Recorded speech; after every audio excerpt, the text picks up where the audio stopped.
yang paling penting ialah keterbukaan. Dan ini membuat orang Melayu ini sangat-sangat unik.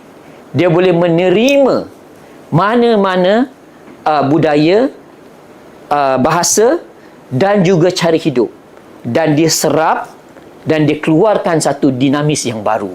Itu sebab bahasa Melayu, saya suka mencari ilmu.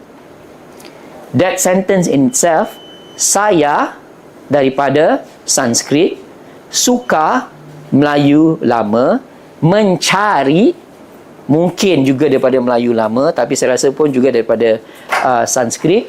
Ilmu daripada mana?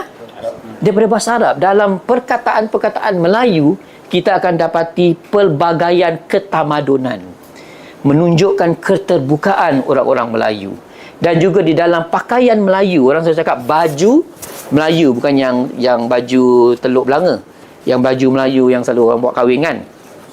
Cakap apa? Cekak musang. Dia panggil cekak musang. Musang tak pakai cekak tu pun. Kan? Sebenarnya the correct word for it is Mandarin collar. Jadi siapa yang sebenarnya pakai baju tu dulu? Cina. Orang Cina. Bererti baju tu dibawa daripada Cina. Orang Islam Cina bawa baju tu dan dimelayukan.